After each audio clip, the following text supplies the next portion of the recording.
Wow. Okay. This is going to work out very poorly for you. Like, no credible law school is taking a June 2025 LSAT to start that fall. Yeah. There are many not credible law schools that wouldn't even do that.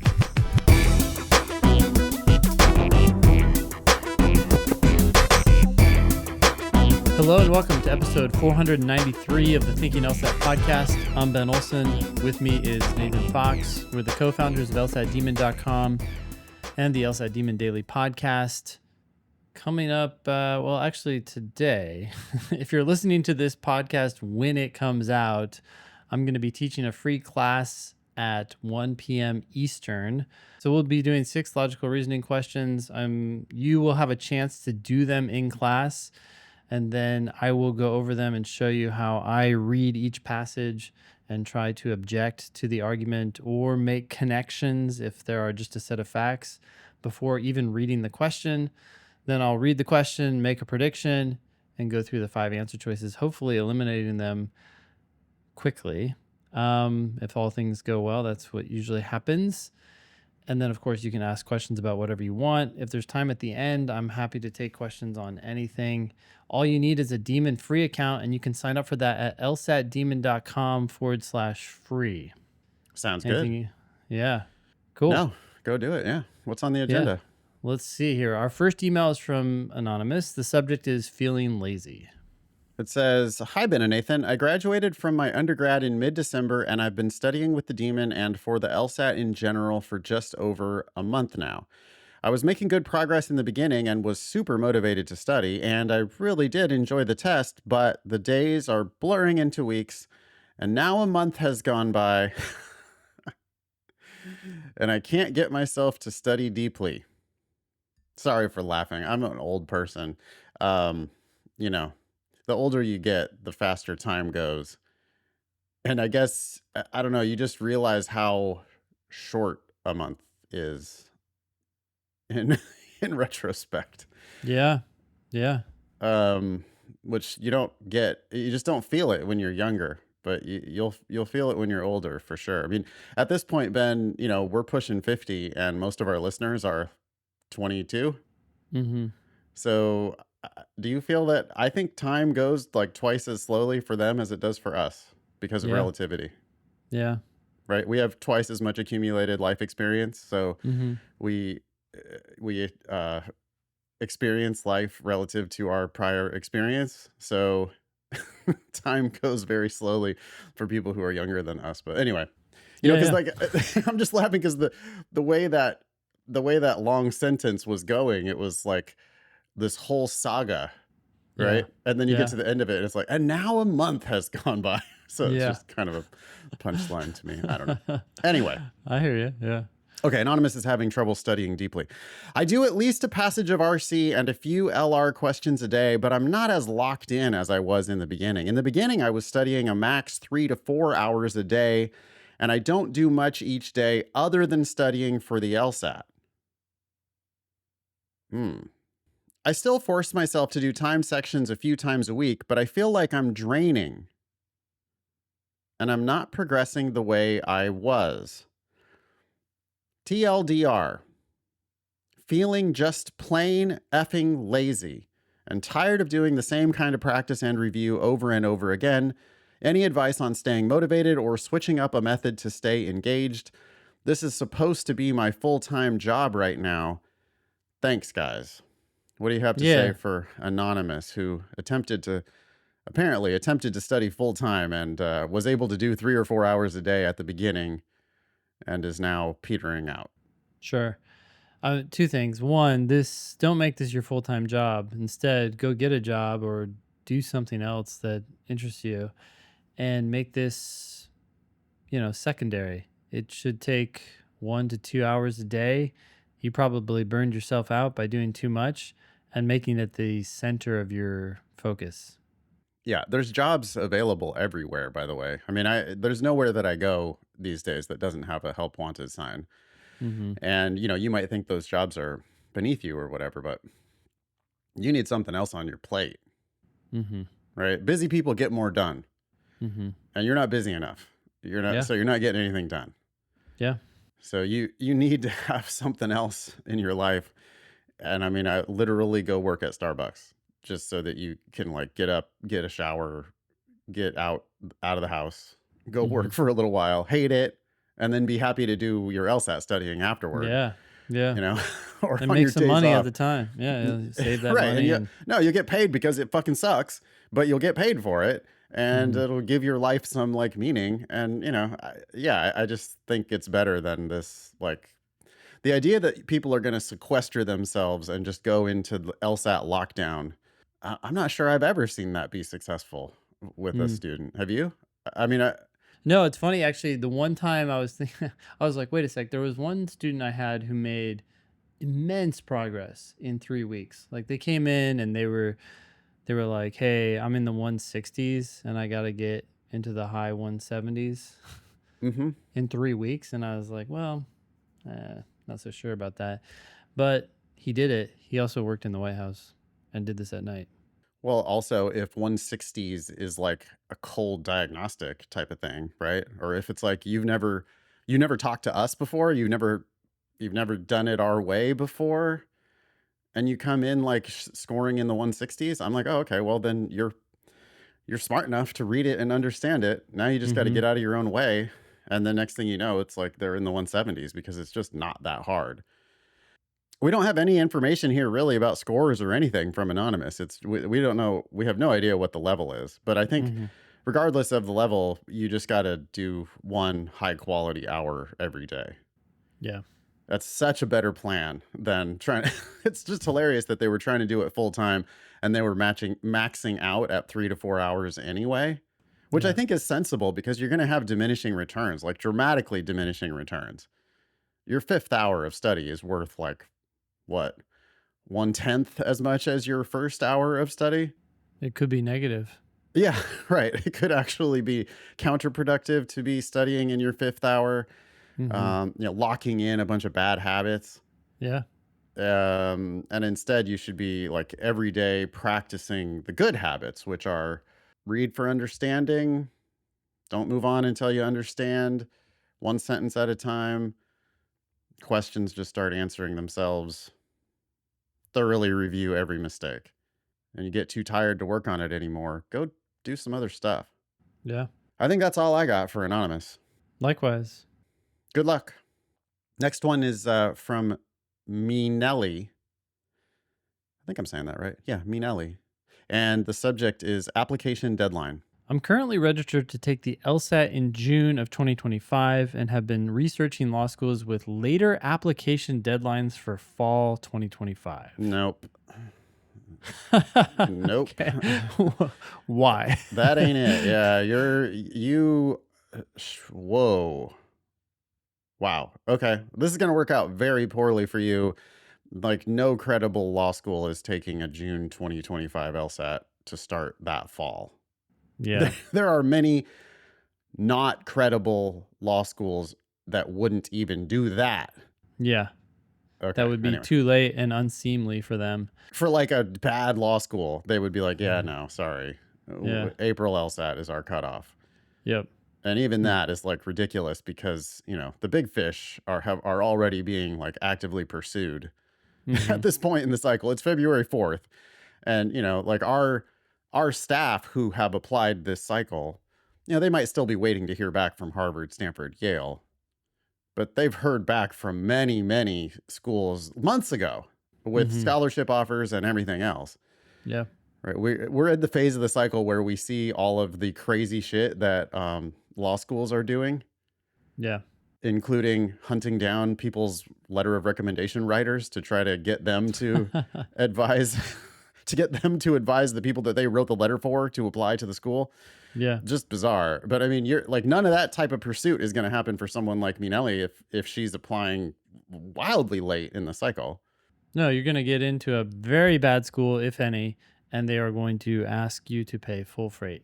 Yeah. Okay. So here, let's continue. Sure. Minelli says, my top two choices, the University of Oregon School of Law and the University of Miami School of Law, have deadlines in late July and mid-August. Wow. Okay. Given this timeline, what do you believe my chances of admission would be if I apply once my LSAT score is released? Additionally, would you recommend that I proceed with applying for fall of 2025, or would it be more strategic to wait for the next admission cycle to maximize my opportunities for acceptance and scholarships? If I do apply this cycle, what steps should I take to strengthen my application? So, Minelli, you are focusing on something that a lot of people focus on when they first start looking at law school, and that is, what does it take to get in? And our mission here is to help you recognize that the goal is not to just get in, it's to get in and go for a reasonable price, which in many cases is no tuition. So you absolutely should not be applying for this fall. You're not even particularly early, given the fact that you don't have your LSAT done yet, and you said you're going to take the LSAT in June. Mm-hmm. You're like, I mean, there are other people who are writing into the show who are like, yep, I'm going to sit for the LSAT in June, hoping to get my applications in this fall for 2026 admission. So, But not sure. right, people. I mean, we say that we give advice like pretty much every show. I think just on this very last show we were giving the last episode of Thinking LSAT, somebody was writing in with a story like that, and we were like, well, wait a second. Now you don't have to apply this fall for next fall. You could always wait another cycle. Yeah. You could always be a more savvy consumer. Mm-hmm. So yeah, you're frighteningly late for fall of 2025. I mean, that's just a complete non-starter. Do not do that. Mm-hmm. There's go to lsatdemon.com/scholarships if you want to give yourself some idea of what kinds of schools might admit you and at what price. But you'd have to put in your LSAT and your GPA. Minelli's asking us a question that's literally impossible to answer without. We don't have an LSAT or a GPA. Mm-hmm. I can't give you any kind of a guess of a chance of getting in. All I know is if you apply very, very, very late in the cycle, the odds are extremely good that they're going to try to charge you full price. I have a feeling that there's some other weird shit going on with this particular applicant. The juxtaposition between Miami School of Law and Oregon School of Law. Yeah. Two wildly different locations. And I mean, wildly, wildly different. So yeah. 3 time zones apart. Yeah. Completely different climate. Mm-hmm. Completely different town and culture and everything. Like, Mm-hmm. You been to Miami, Ben? Yeah. Okay. You been to Eugene, Oregon? I don't think I have, but I can imagine. It's just different. It's just it's a different place. Like the reason why I have this beard right now is because I'm going to Oregon for golf next week. Mm-hmm. And I'm like being a mountain man because I'm going to be up there in the snow and rain, and Miami is like hot, sunny, beachy, Yeah. Cuban influenced, it's just East Coast instead of West. The two could not be further apart. Yeah. And do you want to guess how far apart they are in the rankings? Oh, are they also far apart in the rank? 60 points? I don't know. 0. They're tied for 82nd. So this, with a bunch of other schools. This applicant is saying, oh, these are the schools. Well, this applicant is looking for schools that are lower ranked. Probably. Because they're accepting later application deadlines. Well, and they're probably looking for I have to go to a top 100 law school. That's my guess, is that this arose from okay, so let me look. I'm going to rule out anything that's ranked 100th or higher maybe. And I'm gonna just apply to schools that are in the top 100, but also have late application deadlines. Yep. And sure enough, Oregon and Miami pop up. Mm-hmm. Okay. Miami is a school that claims not to give any stipends or any full tuition scholarships. They do give 54% of their class more than a 50% discount. Wait, what do they claim explicitly? Well, 0 stipend, 0 full tuition. But then 54%, more than half, which as we've learned, more than half can include full tuition if it doesn't cover the fees. Yep. That's a very misguided guideline that the American Bar Association put on those 509 reports. They did that exactly backward. They should require you, if it covers full tuition, it should be listed as full tuition. Mm-hmm. I don't really care about a few $1,000s of fees. You think you're doing consumer protection, but you're actually allowing schools to hide full tuition scholarships in the more than half bucket. Mm-hmm. More than half is a wide range, you know? Anyway. Yeah. Okay, so, that's a school where 54% are getting something more than 50% off. Mm-hmm. If you apply at the end of their cycle, you're going to be lining up to pay their full $66,000 tuition when fewer than half of the people pay even half that much. That's a bad deal for you, Minelli, if you try to go that route. Okay, so now Oregon has 3% full tuition plus stipend, 2% full tuition, which means full tuition and full fees. Mm-hmm. Another 29% getting more than 50% discount, could be all the way up to and including a full tuition scholarship. Only 22% of the people at Oregon pay full price. And that's going to be heavily weighted to the people who apply at the very, very end of the cycle. Who are they going to let in at the very end of the cycle? It's the people who are paying the bills. Yeah. People who are obviously desperate to go this cycle. It would be far more strategic for you to wait for the next admission cycle and maybe even the admission cycle after that. I mean, I'm just not sure, Minelli, that you're really going to have your best LSAT when it's time to apply, which is fall for the following fall. Stop looking at the deadlines and instead start looking at when the applications open. Apply early, broadly, with your best LSAT. Anything more from Minelli? No. Thanks for Next writing one. in. Yep, thanks, Yeah. Minelli. Next one's from Joe Marlin. Hi, my name is Joe Marlin. I'm having a bit of trouble with logical reasoning questions. I can do really well with the questions and usually predict the answers until they reach about difficulty level 3. Once it gets there, I get a few right, but still feel like my brain just shuts down and it all becomes so confusing. I've been able to work on narrowing down 2 answers, and usually one of the 2 I narrow down end up being correct. Okay, I want to stop you right there because it's a bad plan to work on narrowing down 2 answers. I can tell from a mile away, Joe Marlin, that your problem is you're being driven by the answer choices, not enough driven by attacking the argument, attacking the question. I know you say you can usually predict the answers on some easier questions, but you need to be doing a better job of attacking the record on the harder questions as well.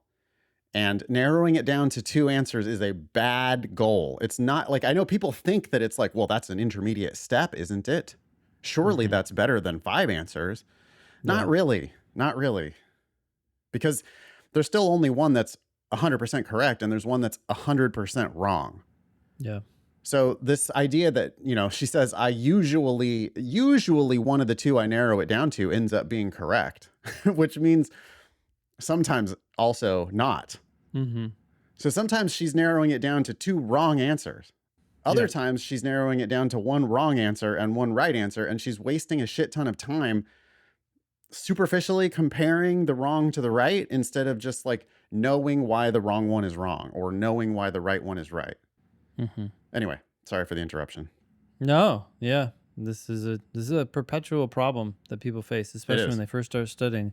Yep. Joe Marlin continues, in my review, I always check to see why the correct answer is the right one. And once I hear you walking through it, I can understand why it's the right answer.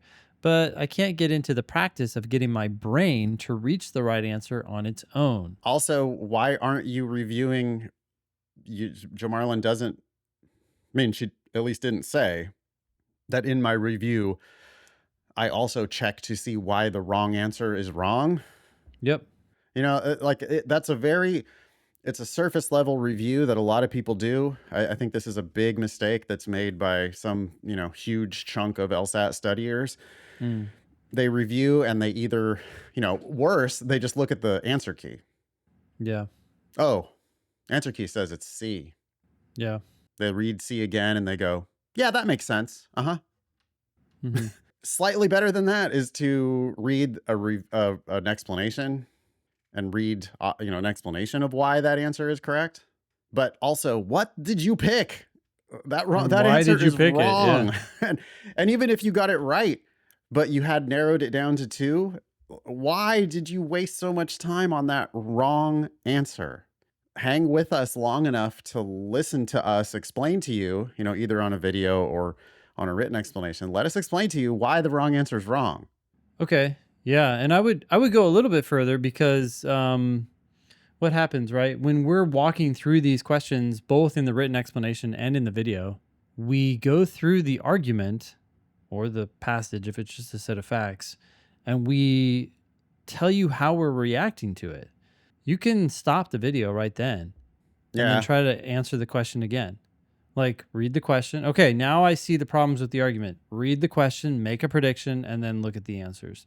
Yeah. Instead of just sitting back and sort of, passively letting this explanation come to you. Joe Marlin continues, any help with this would be extremely helpful as it's becoming really frustrating to me that I can't quite understand why I kind of just reach a blockage and can't seem to get my brain to read the questions the way you guys do. I think a big part of this, by the way, is just sitting on the sentences in the passage. What do you mean sitting on them? Joe Marlin is reading sentences probably and going from one to the next. And in level 1 and 2 questions, those sentences are clicking because they're probably written a little more plainly. Yeah. She understands what's going on. It's easier to make a prediction. That prediction tends to be right. But in a level 3 question, you might just be reading sentences, not fully playing around with the information that you've been given. Yep. And then just maybe going to the next sentence. You said not fully, but I've just maybe heard not too at all. many students, just like not even partially. Yeah. Imagine if I had read Joe Marlin's email like, hi, my name is Joe Marlin. I'm having a bit of trouble with logical reasoning questions. I can do really well with the questions and usually predict the answers until they reach about difficulty level 3. Once it gets there, I can get a few right, but you're not reading monotone, it with, well, you're not stopping between the sentences. Mm-hmm. You're not reading it with any feeling. You're not reading it with any understanding. Read it like it's a script. Read it like you're doing Shakespeare or something. And stop and think about it. Yeah. Stop and assess as we go. It's like why I can't make it through one of these emails without interrupting Ben. Is because I already know the damn answer halfway through the email. Yeah.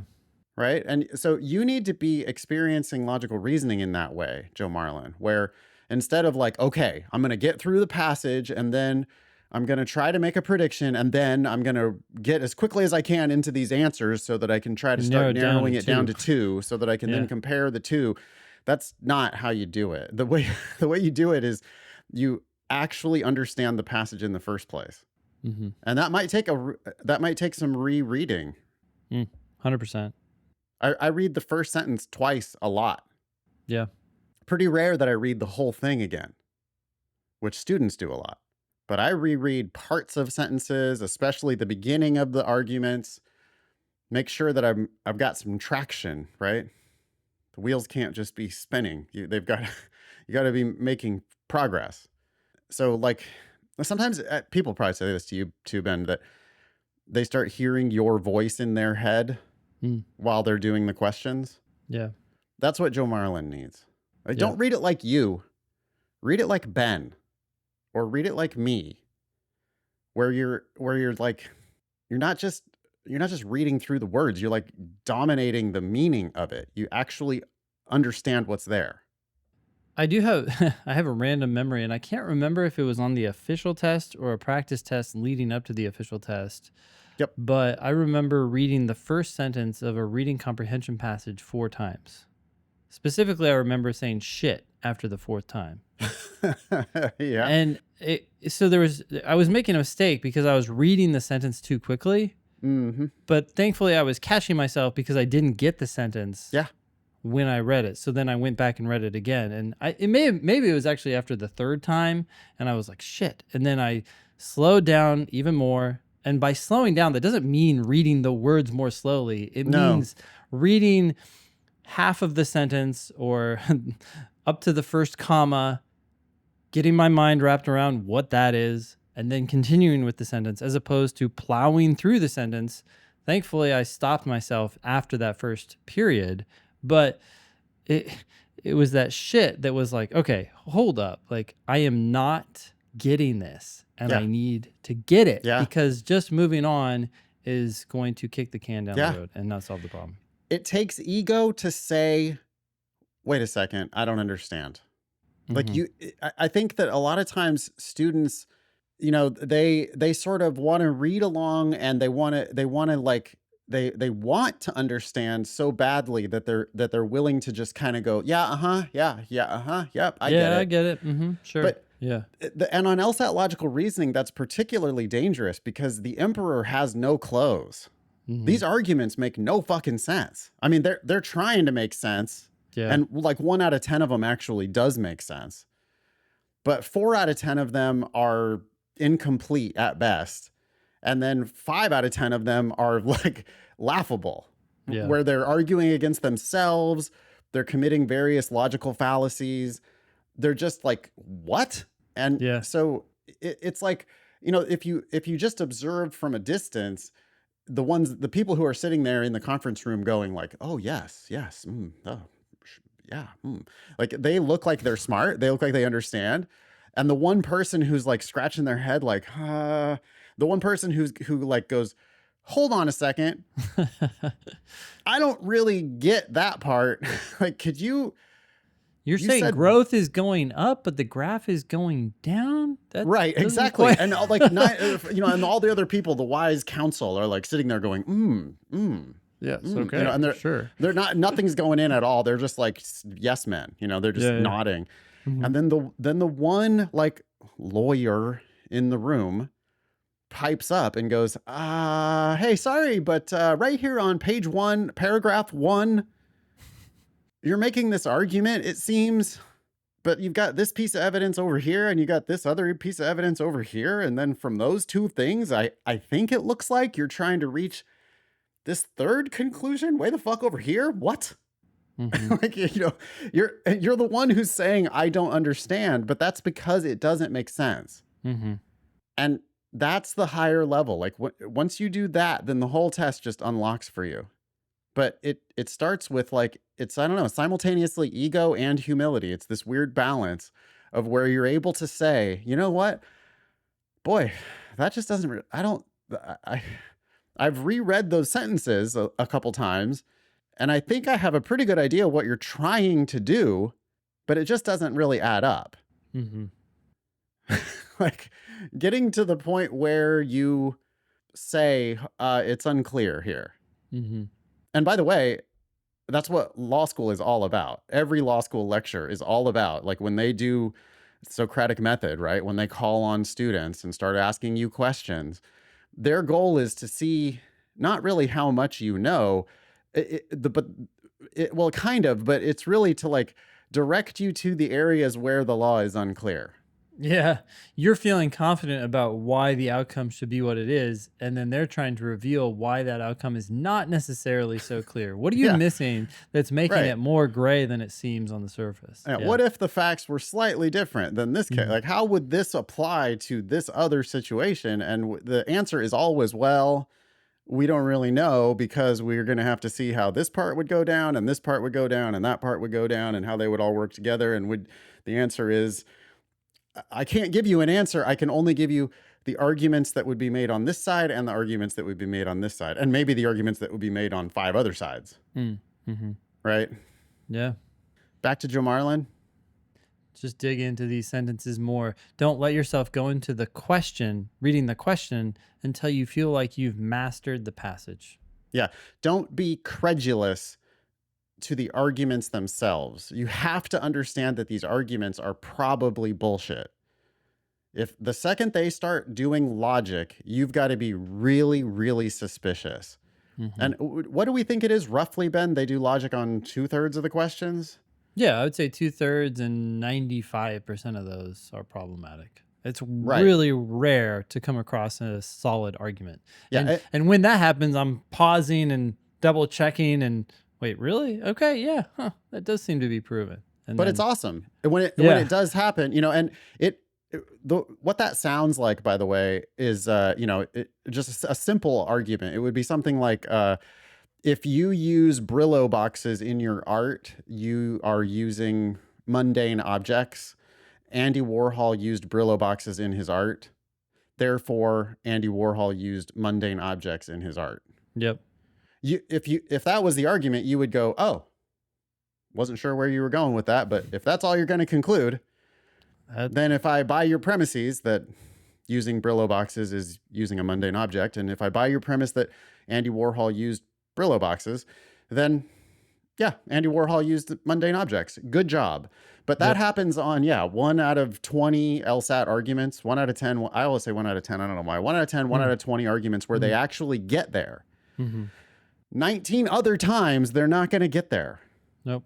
So you have to still understand what their evidence is, understand what their conclusion is, but then you've got to be able to go, hey, there's a gap here in this art that they just didn't get there. Yeah. It's kind of it's kind of a funny balance though, isn't it? Like to explain this to people, it's like you have to understand the elements well enough to understand why the total package actually doesn't make sense. Like you're not going to really like understand the bad argument because you're just kind of understanding that it's bad. Yeah, you understand each of its parts well enough that you can see why, as a whole, the premises don't prove the conclusion. And that's a complete understanding. If you can identify why it has failed, then you perfectly understand it. I think that has to be the stuff that Joe Marlin isn't doing. Joe Marlin instead is just like nodding along, right? Going, yep, okay, I get that. I see that. Yep, Okay, let's make a prediction. Okay, let's see the question now. And it's like, no. You need to feel some sort of a way about this argument. You need to know that it's valid or not valid. Right, yeah. Yeah. When I say, what do you think about that? You need to be either like clear that, yes, they proved their conclusion. But again, that's going to happen 1 out of 10, 1 out of 20 times. 19 or 9 out of 10 times, you need to say, well, I don't know. This is their evidence and this is their conclusion. And there's some gray area. Yeah. Like, explain why. Okay. I'll read this next one. It's from Anonymous. The subject is, thank you for LSAT Demon / gap year question. It says, hey, Ben and Nathan, I will be applying to law schools in August or September of 2025 to attend in 2026. I have a 3.99 GPA and hopefully a 170 or higher LSAT, at least according to my practice tests. I'm also a former Team USA athlete. A first-generation immigrant, I was classified as, quote, an alien of extraordinary ability. That's the apparently U.S. immigration law magic phrase. Okay. However, during my gap year, I plan to work at Target in a store management position. Why? Because the money is good. Do you think law schools will look at me less favorably because of that? If so, should I sacrifice my income and work in a legal office for a year while relying on ramen noodles? Thank you for your help. Anonymous. What do you think about Anonymous? Wow, you have a lot of great things going for you. I wouldn't worry about Target. Any good work is good work. And if you can put in some good time at Target, I would do it. I think the one advantage to working in a legal office is to make sure you still want to go to law school. But I wouldn't worry about it for your applications. Yeah, I was going to say that same thing. I would definitely take the money if it was just a matter of what should I do during my gap year. And if you've got an offer on a good paying job, it seems crazy not to take that money because you're going to need the money. If you're going to work in a legal office, it's never for the purpose of law school applications. It's only for the purpose of trying to figure out whether law is actually the right fit for you, which it may or may not be. Any law school that would discriminate against you for working at Target is wildly misguided. I can't imagine that would ever be the case. Yeah, and besides, look, you got to look at Target. You're saying you're going to work in a store management position. Anyone who works hard and does a good job, has the opportunity to get promoted, has the opportunity to get exposure to a wide variety of challenges that any business faces. You can get good experience by just showing up and doing a really good job. Yeah. Also, Target is a publicly traded company. I just looked them up. Hmm. TGT on the New York Stock Exchange. Not only are they in the S&P 500, but they're in the S&P 100. Oh, wow. So this is like one of the United States top 100 gigantic corporations. Yeah. They employ, I'm sure, many different law firms Yeah. and they Yeah. have giant in-house counsel, and they are the subject of and initiator of many Many many suits. lawsuits. Yeah. I mean, you can't get away from lawyers in business. I mean, it's just like they are going to be firmly wrapped in several layers of legal bubble wrap. And Mhm. you being, especially in management, you're going to come into school with like practical experience that many of your K through JD competitors just don't have. Mhm. So I think that the Target store manager thing sounds great. Yep. Next one is from Maya. Subject is score from timed sections versus full PTs. Okay. Hi. Due to my busy schedule, I do not have a lot of time to take full-length practice tests. I've been taking time sections and have been totaling up my results from each section to see my overall score. However, I'm worried that this may not be an accurate representation of my score since it is from individual time sections rather than from a full practice test with 4 consecutive sections. Is the score I get from 4 individual time sections a good estimate of what I would score on a full-length practice test? I think it's good enough. I would, if you're worried about it, then put a Saturday aside, or one third of a Saturday aside, and sit down for 2.5 hours and do a full test. It'll be different, right? Because that's just one data point. But there's no reason why, if you're strictly timing your individual sections, I don't think there's any reason why that's not going to be a representative score. Yeah, or at least a good estimate, right? It's going to be close. It's not going to be wildly off. So, The purpose of doing tests is really not for diagnostic purposes anyway. It's just not to see your score. Yes, over time, you want to keep track of your scores so that you can see if your scores are getting close, the scatter plot of your scores, right? The cloud of data points that your scores will be over time. That's what you really care about, right? So you want some of those data points to be getting into the range of whatever you need to get the deal you want at the school you want. But people focus way too much on that and not enough on, I'm doing this so that I can learn to ignore the clock, and I'm doing this so that I can see what kinds of mistakes I made so that I can immediately dig in and review those mistakes so that I can see where I'm struggling, one question at a time.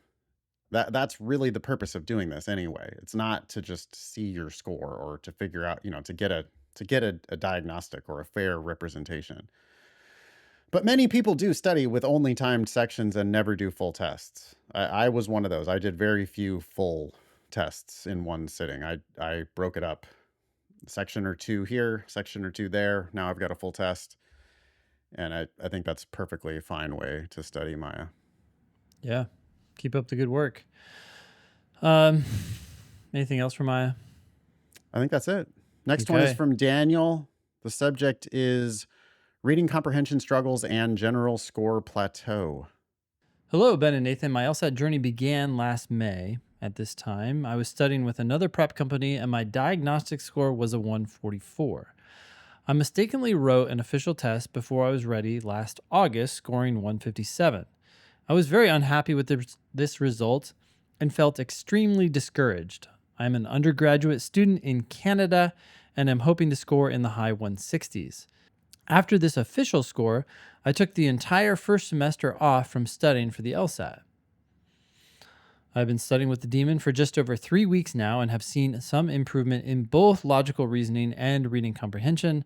I am yet to take a full practice test since my official test But my time sections for logical reasoning are usually around 90% accuracy with an overall score from -9 to -5. For reading comprehension, my accuracy is usually around 80%, and my overall scores are anywhere from -13 to -6. But I seem to be very inconsistent in understanding the passages, usually getting the last two questions wrong in each passage. Mm, Any suggestions? Thanks. that's a small sample there. That's don't make anything of missing the last two questions wrong on each passage. The truth is your comprehension is bad. You're not really understanding what you're reading. If your accuracy is 80%, that means your understanding is more like 60%. Every mistake indicates that there's another one that you got right off of like a half guess. So on reading comp, it's just obvious that you need to slow way, way, way down. Even for logical reasoning, 90% accuracy is not as good as you think. I think 90% accuracy indicates 80% understanding, and that's just not really good enough. If you want high 160s, you need to be getting like 95% accuracy on questions attempted in both LR and RC. You've obviously got much more work to do in RC than you do in LR. What else do you want to say to Daniel? It seems pretty clear that Daniel's trying to finish the sections. I mean, if Daniel's getting -13 to -6 in reading comprehension, but getting the last two questions wrong in each passage, okay, then to get -8, then you'd have to do all four passages. So, Daniel, be comfortable with doing only two passages and getting all of those right first. Well, you'd be scoring higher right away. I mean, the math on that is pretty simple. Mm-hmm. Let's say there's 6 questions in each of those two passages that you do. If you get all of those right, you're already at 12 points on the section. Let's say the next two passages have, what would it have to have, 6 and 7 to get to 27? Mm-hmm. Oh, no, that would only be 25. 25. Yeah, It'd have so to have 7 7 and and 7. 8. 7 and 8. Okay. Yeah. Well, you can have 26, I think, in a section. Can for you? RC. Okay. Yeah, It's but usually yeah, 27 though, right? it feels like it. Well, let's just say it has 7 and 8. It makes the math easier anyway. So if it's 7 and 8 in the last two passages. So this strategy, by the way, is I'm telling Daniel that, like, look, dude, if you only did two passages perfect and they were the shortest two passages, Mm-hmm. okay? 6 questions in the first, 6 questions in the second. You've got 12 points in the bank. Let's say there's 7 in the third passage and 8 in the fourth passage. That's 15 total questions. Mm-hmm. You randomly guess on all 15 of those. You get 1 out of 5 of them right. That's 3 free points just from your guesses. You're now at 15 points in the section, which is -8. Wait, is that right? 15? No, sorry, -12.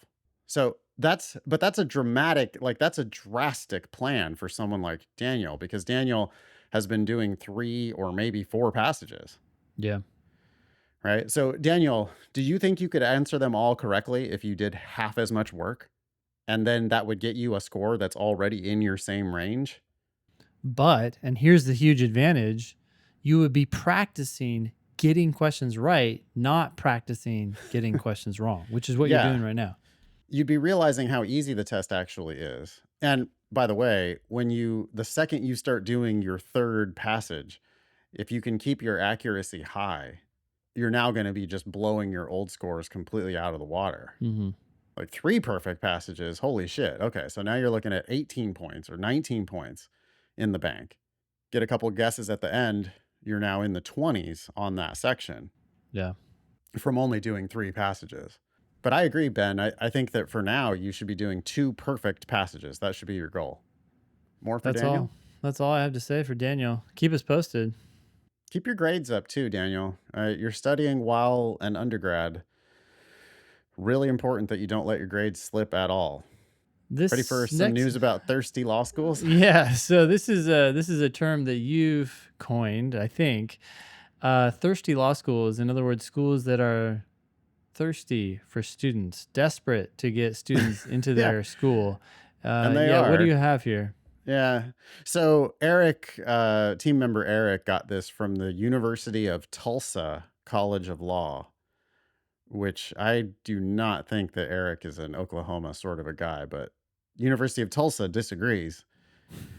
There's an image here at the top. It's got some graduates in robes wearing what looks like medals, even Yeah. in the little picture. And then it has a giant, as part of the graphic, it's got a giant, "We are offering you a full ride scholarship." There's an Okay. unsolicited email. So they saw Eric's GPA, or sorry, they saw Eric's LSAT and probably GPA. He checked the box for the candidate referral service, which everybody should do when you sign up for the law school admission council, the credential assembly service. You should check the box for the candidate referral service, I think they call it. It's what allows schools to send you unsolicited offers like this. And it can be kind of annoying, but it can also be kind of a laugh. Hmm. And who knows, like 1 out of 10 of them might be from some school that you would actually consider. So let's see what they're offering, Eric. The University of Tulsa College of Law is offering a compelling full tuition scholarship to admitted students asterisks with an LSAT score at and above 160. Why did they have to put compelling? Why is it a compelling full ride? I thought a full ride seems like it speaks for itself, no? Hey, man, this is marketing. Okay. Does that really make it better? I don't think that makes it better. I think that makes What? it makes it worse, that adjective. But anyway. Sure. So you have to, it's for admitted students. And then there's an asterisk, and the asterisk takes you to this small text at the bottom of the email, which said, "Must be admitted to the College of Law to receive scholarship." Love to Okay. know how many of these they send out, because last year their 509 shows 0 stipends and 0 full tuition scholarships. So back to the thing that I was yelling about at the top of the show, the American Bar Association, with the new requirement on the 509s Mm-hmm. that a full tuition scholarship means full tuition plus fees, means that a school like this that is clearly offering full rides is allowed to hide them under more than half tuition, because they just offer full tuition and it doesn't cover the fees. Mm-hmm. But they can tell the applicants that they're getting a full tuition scholarship. Yep. Okay. Okay, so the asterisk says you have to be admitted, which isn't surprising. And then it says scholarships are not conditional and continue out throughout the law school so long as a 2.0 GPA is maintained. Okay. Okay, that's fair. Sure. School, if you get an LSAT score at and above 160, which, by the way, according to this email, is a testament to your commitment and dedication. Jesus Christ. Well, okay. Tulsa tied with a whole bunch of other schools for 120th in the country. They only got 473 applications last year. They offered admission to almost half of those. And then about a third of those ended up matriculating. So they only have 86 people in the incoming class. But yeah, their 50th percentile LSAT last year was 156. Their 75th percentile was 158. Hmm. Maybe Tulsa's a school that's trying to make a splash this year. Because 160, that's so much higher than their median. That makes it seem like they're going for like a big step up.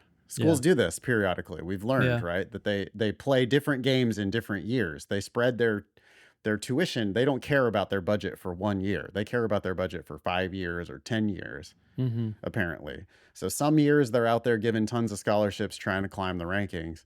Other years they're trying to keep the lights on by admitting everybody who applies. This year they're out there fishing. It's almost like they're fishing in waters like kind of deeper than what they're used to fishing in.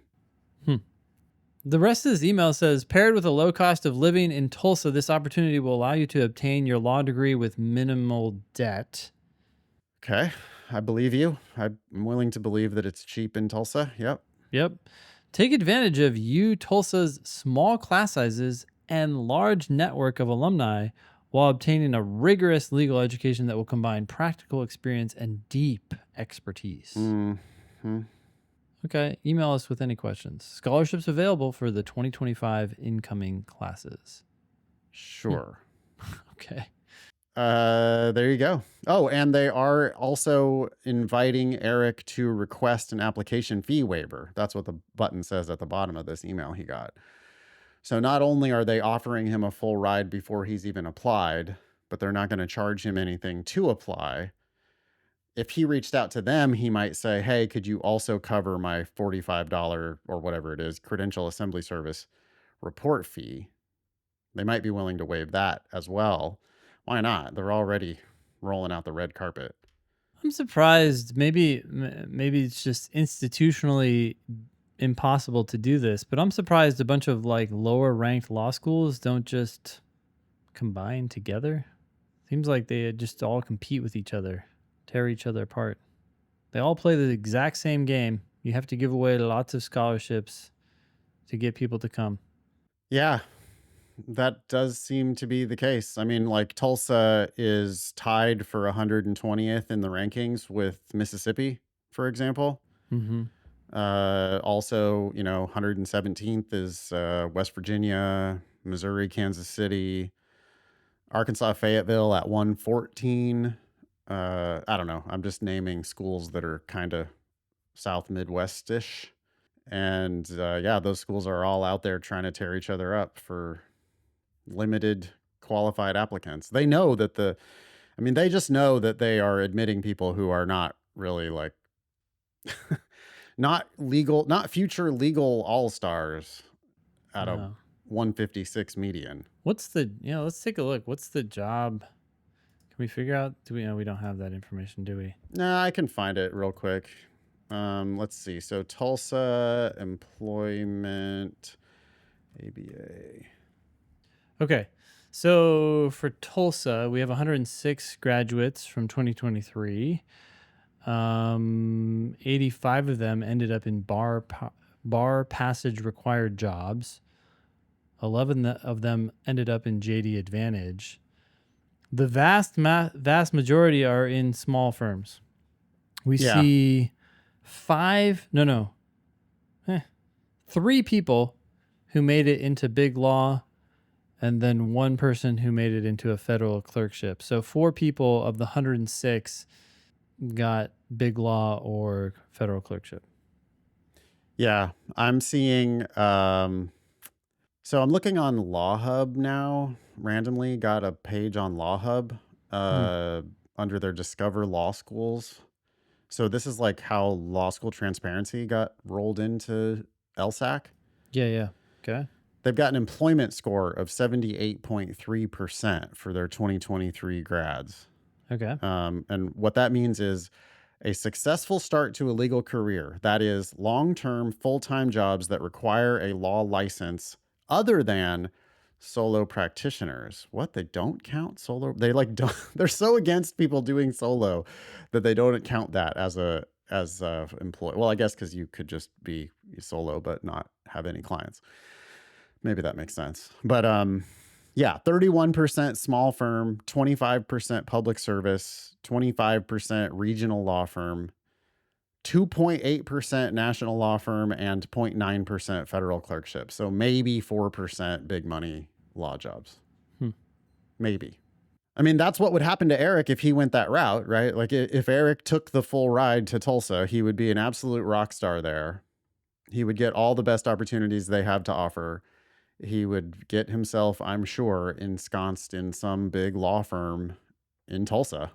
And all the other people who are there actually paying tuition, not so much. They're going to be working in small firms or government jobs. Yeah. I mean, the 80% who are able to get a job. Mm-hmm. Okay. All right. Yeah. Let's move on to Word of the Week. This is from LSAT team member Sam. So this is from an actual case, Meinhard versus Salmon, 1928. The quote that we're given here, see if we can get the word just from the quote, but the quote is, "A trustee is held to something stricter than the morals of the marketplace. Not honesty alone, but the punctilio of an honor the most sensitive is then the standard of behavior." So something beyond honesty. So Yeah, so punctilio, I don't know. It sounds like punctuous? punctuation or it sounds like I don't know. It makes me think of an exclamation point Huh. because it's saying not honesty alone, but something the honor the most sensitive. And by Of the way, we're talking about a trustee being held to something stricter than the morals of the marketplace. Yep. So not just honesty, but like, yeah, super high. E- Punctilio means the top, the one, the tip of the spear. Sure. Little bit of background. Meinhardt versus Salmon, Hmm. 164 Northeast 545, New York, 1928, is a widely cited case in which the New York Court of Appeals held that partners in a business owe fiduciary duties to one another where a business opportunity arises during the course of the partnership. The court holds that the fiduciary duty of communication was breached where a partner in a joint venture failed to inform his co-partner of a profitable opportunity that was offered by a third party who was ignorant of the partnership. For example, imagine someone approaches Ben with an offer to buy LSAT Demon for $1 billion, not knowing that Ben and Nathan are business partners. Ben turns down the offer without consulting Nathan. In legal terms, Ben did a bad thing. And in business terms, you did a bad thing, Ben. Yeah, seriously. Take Someone the billion. offered us I a give you billion. authorization, We're Ben. taking You can it. accept $1 billion. Okay, without consultation. You don't need to ask me. Just cut me the check for Just my let half, you know and I'll that see you your later. class is canceled. Yeah. My class will be canceled. Yes. Yeah, you're not allowed to take this deal if I'm still required to teach. I love teaching, but once I had the $500 million, I wouldn't want to be teaching for whoever paid me that money. I'm a bad employee. I'm a good business owner, I think, and I love LSAT teaching. But boy, the second I was working for someone else, I would not be good anymore. Nathan's late. No, he's not showing up to his class. I'm not Anyone know coming. what's wrong? Yeah. Anyone want to know what's wrong? Yeah, he has a $500 million now, and he's not on your timeline anymore. Fun fact, the opinion in Meinhardt versus Salmon was written by Benjamin Cardozo, who later became a U.S. Supreme Court Justice. And yeah, Cardozo School of Law in New York is named after him. Okay, so punctilio, what do you want to say, your guess at the definition? Or did you already look it up? No, I haven't looked it up. I feel like you're just going above and beyond. So you're not just being honest, but you're also making sure that everybody knows. Like you're being, I want to say punctual, which is like on time, but yeah, I think it is related to that. So here's the definition. Okay. Punctilio, a minute detail of conduct in a ceremony or in observance of a code. Second definition, a careful observance of forms, as in social conduct. So, like, this makes me think of like Star Trek. Where every time they encounter a new species or whatever, they're always like, they always are very careful to observe the forms, right? Yeah. Okay. Interesting example. Yeah. Well, no, because it's like there's They don't different wanna ceremonies. disrupt. Yeah. Well, and they don't want to do, like there are things that are a grievous error that we would think is normal, or there's things that they do that we don't do, and so you have to like know what their whole you don't want to culture create is. interspecies war over something stupid. Yeah, like in Dune when the guy spit on the floor, and it was like, but you're in a desert world where when you spit on someone's floor, you're sharing your water or whatever, and it's actually like a compliment to go in and spit on someone's floor. That would be a punctilio of the social forms or ceremonies or codes of that culture. Okay. I think that's it. Thank you, Sam, for suggesting that word of the week. Great. Be LSAT famous. Please ask questions or share news with us on our website, thinkinglsat.com, or on our socials at LSAT Demon. If you have questions about the LSAT Demon, email help@lsatdemon.com. You can also check out our other podcast, LSAT Demon Daily. That was episode 493 of the Thinking LSAT podcast. Thanks all y'all for listening. Nice knowing you. Don't pay for law school.